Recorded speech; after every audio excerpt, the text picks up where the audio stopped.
Managing expectations.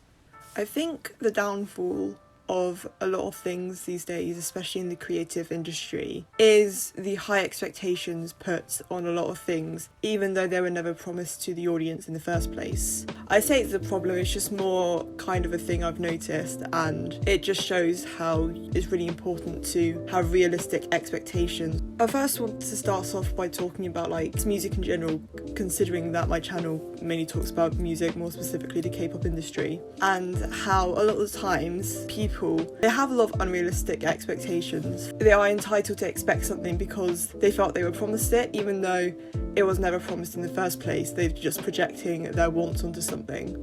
So stuff like that, keep your expectations just to a minimum and don't make them unrealistic, because they're definitely not going to be kept at all. And I could talk about my favourite groups about this, but really I don't really have any examples to talk about them. The two examples I want to go over today are to do with completely different things, and one I'm going to talk about now is Marvel. And I've mentioned this example so many times about managing expectations, and that's to do with the TV show WandaVision and the finale of the show. Basically, for some people, a lot of the finale was ruined because it didn't live up to their expectations, despite their expectations being very unrealistic and based off of something that was never promised, which is being a lot of people thinking that the character of Mephisto would appear in the finale and be the big villain. And yes, there were Easter eggs and little clues to Mephisto, but it was never something that would definitely allude to him being the villain. And people really thought Mephisto was going to be in it. And it's more just projecting your theories and wants onto the show, believing it will happen, creating those unrealistic expectations when they were never really promised in the first place. However, on the flip side, one film I felt that benefited from having these high expectations that people had was SpiderMan No Way Home.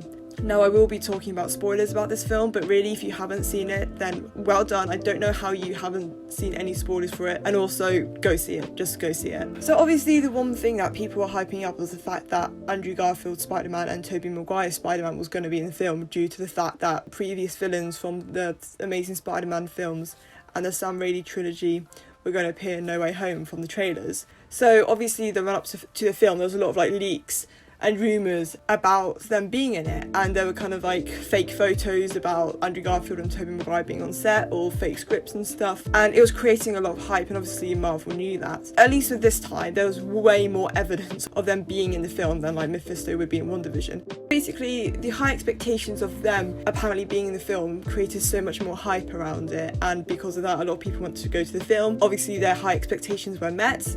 For me, my expectations were met brilliantly. It was amazing, but it's just kind of one of those things when high expectations can work in a certain scenario, and I think Marvel knew that, and obviously it worked because No Way Home made over $1 billion at box office in a month, and it's still so successful.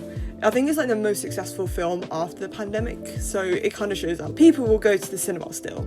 But the main reason why I wanted to talk about managing expectations is because of this next point, and that's talking about the Pokemon franchise. I've been a fan of Pokemon, the games and the anime, not the cards so much, since I was 4 or 5. So I feel like I'm qualified to speak on this, let's just say. And recently, a new Pokemon game, Pokemon Scarlet and Violet, which is a new generation, is coming out this year. And obviously, straight away, it says it's open world. The graphics, whilst yes, they're never going to be up to par because it's going to be on a Switch and you can't get the great 4K stuff you get on PS4 and Xbox. Plus it's Game Freak and they never have they have graphics outdated 2 years ago. But it looks good. It looks good for what it is. The textures on the Pokemon look great, and people are really excited for it as well. So people have very high expectations for this game. That is good because it means that there'll be hype around the game and more people will be willing to buy it. But it could also be a double-edged sword, because hype and excitement for these Pokemon games and high expectations has ended up being disappointing with other Pokemon game releases in the past.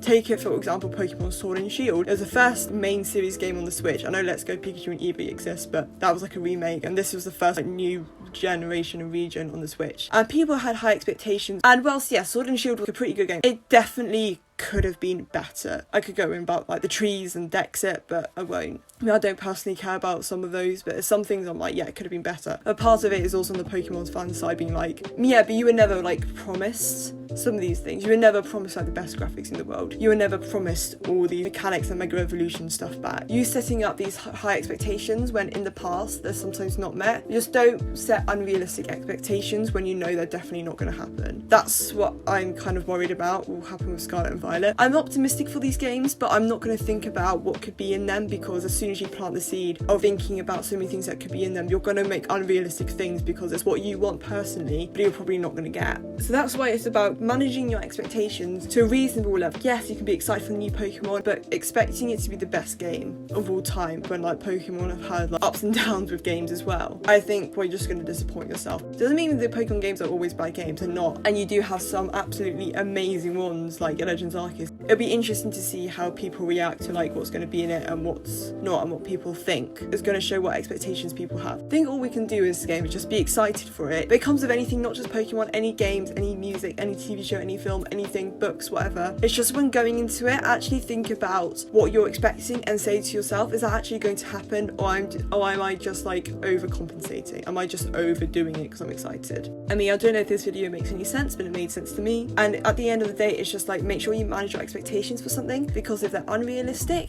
and you get disappointed, that is kind of on you, because you can't expect something that is never promised to you in the first place. But yeah, I hope you enjoyed this video. I kind of want to do more videos where I just kind of talk about random things that can pertain to any sort of creative genre. But yeah, I thought this was quite an interesting video. If you liked it, thank you. And I hope to see you again soon, hopefully. Bye bye.